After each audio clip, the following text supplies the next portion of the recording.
एक बार की बात है। एक गांव में सूरज अपनी पत्नी सुनीता के साथ रहता था।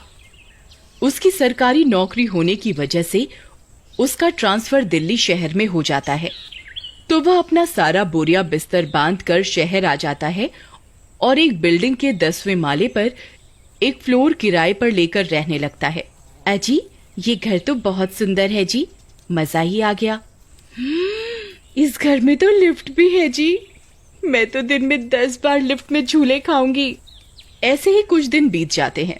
फिर एक दिन सुनीता बिल्डिंग के नीचे साथ वाली बिल्डिंग की औरतों के साथ बातें कर रही होती है और बहुत रात हो जाती है। सूरज बालकनी से उसे आवाज लगाता है, अरे सुनीता, बाकी की बातें कल कर लेना, अब रात बहुत हो गई है, ऊपर आ जाओ।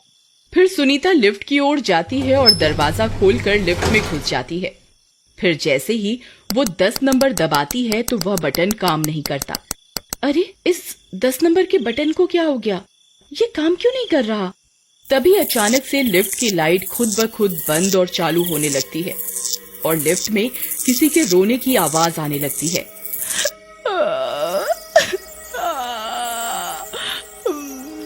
और सारे बटनों की लाइट जल बुझ होने लगती है।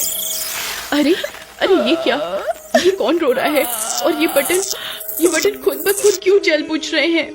हे भगवान, ये सब क्या हो रहा है? अरे कोई है, मेरी मदद करो, कोई है। फिर लिफ्ट खुद ब खुद बड़ी तेजी से ऊपर की ओर जाने लगती है और बहुत तेज लिफ्ट के टकराने की आवाज आती है। अरे, अभी तक तो सुनीता को आ जाना चाहिए था, ये आई क्यों नहीं? बाहर जाके देखता हूँ। फिर सूरज अपने घर से निकलकर बाहर लिफ्ट लॉबी में आता है। तभी वह लिफ्ट उस फ्लोर पर आकर रुकती है और लिफ्ट का दरवाजा खुलता है, लेकिन सुनीता उसमें नहीं होती। लिफ्ट बिल्कुल खाली होती है, उसमें सिर्फ सविता का दुपट्टा पड़ा होता है। अरे, ये तो सुनीता का दुपट्टा है, ये कहाँ चली गई? लगता है नीचे ही खड़ी है। ये औरतों की बातें भी कभी खत्म ही नहीं होती। फिर सूरज उसी लिफ्ट से नीचे जाता है तो उसे वहाँ कोई दिखाई नहीं देता। अरे, यहाँ तो कोई भी नहीं है, ये सुनीता कहाँ चली गई? लगता है सीढ़ियों से ऊपर गई होगी। फिर सूरज बालकनी से आवाज लगाता है, सुनीता, सुनीता, तुम कहाँ हो? सुनीता! अरे कमाल है, ये गई तो गई कहाँ? सुनीता, सुनीता, सुनीता, सुनीता, सुनीता, तुम कहाँ हो? सुनीता! हद हो गई, अब तो पता नहीं इतनी रात गए ये कहाँ चली गई। अब चलो कुछ देर इंतजार करता हूँ, खुद ब खुद आ जाएगी। फिर सूरज इंतजार करता है। इंतजार करते करते उसे नींद आ जाती है और सुबह हो जाती है। सुनीता, जरा एक कप चाय तो लाना। सुनीता, सुन रही हो? लेकिन कोई आवाज नहीं आती। फिर सूरज उसे पूरे घर में ढूंढता है, लेकिन उसका कोई अता पता नहीं चलता। वह आस पड़ोस के लोगों से भी पता करता है, लेकिन सुनीता के बारे में किसी को कुछ पता नहीं चलता। फिर रात होने पर 9वें फ्लोर पर रहने वाली एक औरत लिफ्ट में चढ़ती है। वह 9 नंबर दबाती है, लेकिन वो बटन काम नहीं करता और फिर लिफ्ट की लाइट जलने बुझने लगती है और किसी औरत के रोने की आवाजें आने लगती हैं। अरे अरे, ये क्या हो रहा है? अरे कोई है, कोई है। तभी लिफ्ट तेजी से ऊपर की ओर जाती है और औरत के चीखने की आवाज आती है। उसकी आवाज सुनकर सूरज बाहर आ जाता है। अरे कौन है, कौन है? फिर कुछ देर बाद उस औरत का पति अपनी पत्नी को तलाशता हुआ सूरज के फ्लोर पर आता है। सूरज भाई, तुमने मेरी पत्नी को देखा क्या? अरे नहीं भाई, मेरी पत्नी तो खुद कल से गायब है। मैं पूरा दिन उसी की तलाश कर रहा हूँ। पुलिस कंप्लेंट करवाने जा ही रहा था तो किसी औरत की चीख सुनाई दी। तभी वह लिफ्ट वहाँ आकर रुकती है। उसमें उस औरत का दुपट्टा पड़ा होता है। अरे, ये तो मेरी पत्नी का है। मनोज भाई, मुझे भी कल मेरी पत्नी का दुपट्टा लिफ्ट से मिला था। आखिर माजरा क्या है भाई? चलो भाई, बिल्डिंग के सिक्योरिटी इंचार्ज के पास चलते हैं, उसके पास सीसीटीवी की फुटेज होगी। फिर वे दोनों बिल्डिंग के सिक्योरिटी रूम में जाकर सीसीटीवी फुटेज देखते हैं उसमें सविता लिफ्ट में घुसती हुई दिखाई देती है, लेकिन जब लिफ्ट खुलती है तो वो नहीं होती। मनोज की पत्नी के साथ भी ऐसा ही होता है। ये सब देखकर वे लोग चौंक जाते हैं। आखिर दोनों औरतें कहाँ गईं? सभी बिल्डिंग वाले डर जाते हैं और कोई भी डर के मारे लिफ्ट यूज नहीं करता। मनोज भाई, हमें अपनी पत्नियों को किसी भी तरह ढूंढना होगा। भाई, इस लिफ्ट में सिर्फ औरतें ही गायब हो रही हैं। रात होने दो, मेरे पास एक तरकीब है।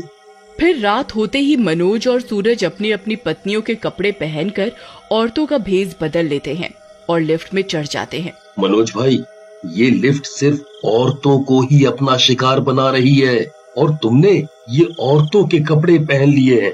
भाई, मुझे तो कुछ ठीक नहीं लग रहा। मुझे लगता है हमने ये औरतों का भेष बदल कर सही नहीं किया। अभी भी वक्त है, चलो लिफ्ट से बाहर निकल जाते हैं। भाई, तुम डरो नहीं, मेरी तरकीब जरूर काम करेगी। इसके अलावा हमारे पास कोई और रास्ता भी नहीं है। तुम डरो नहीं और 10 नंबर का बटन दबा दो। फिर सूरज डरते डरते लिफ्ट में 10 नंबर का बटन दबा देता है। तभी लिफ्ट की लाइट जलबुझ होना शुरू कर देती हैं और डरावनी डरावनी आवाजें आने लगती हैं। अरे, मर गए रे सूरज भाई, ये क्या हो रहा है? मैंने तुमसे पहले ही कहा था औरतों का भेष बदल कर लिफ्ट में मत चढ़ो, लेकिन तुमने मेरी एक नहीं सुनी। अब क्या होगा? तभी वह लिफ्ट तेजी से ऊपर की ओर जाने लगती है। फिर वो लिफ्ट तेजी से ऊपर की ओर जाती है और सीधा ऊपर छत पर जाकर खुलती है और वहाँ दोनों को कोई शक्ति अपनी तरफ खींच लेती है। अरे, मर गए रे। अरे भाई, मेरी तो टांग ही टूट गई। तभी उन्हें उनकी पत्नियां सामने टंकियों के साथ बंधी हुई दिखाई देती हैं। बहन जी, आप जल्दी से नीचे भाग जाइए, यहाँ एक भूत है, वो आपको भी हमारी तरह कैद कर लेगा।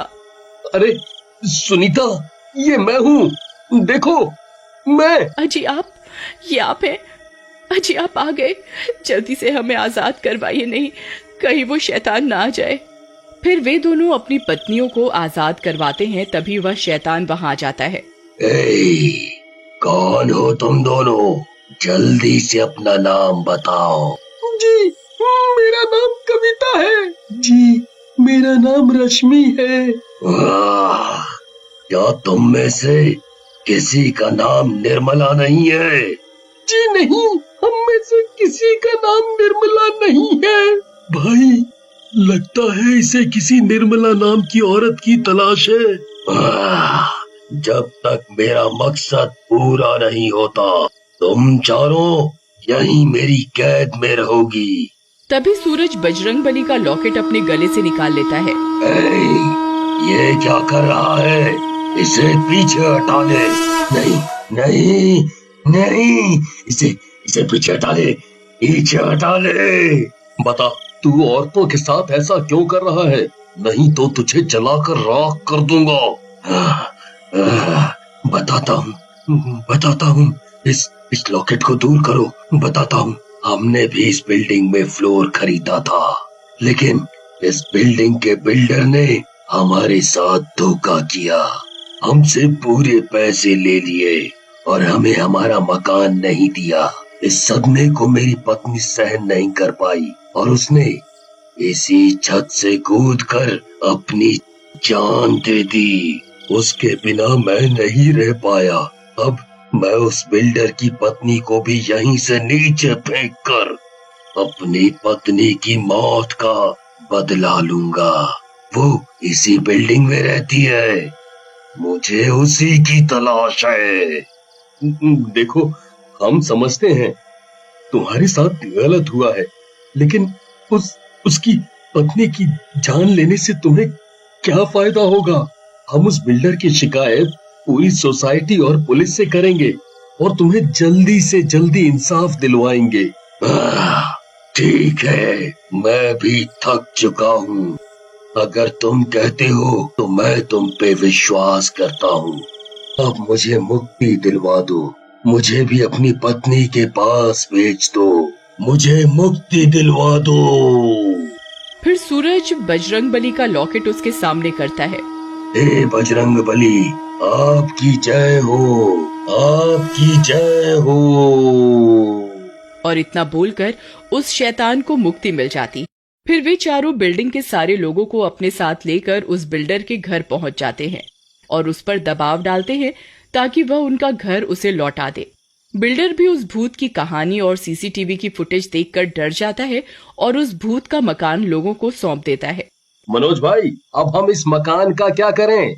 वो दोनों तो इस दुनिया में है ही नहीं, इसका मालिक किसे बनाए? भाई, उसकी एक लड़की है जो साथ वाली बिल्डिंग में किराए पर रहती है।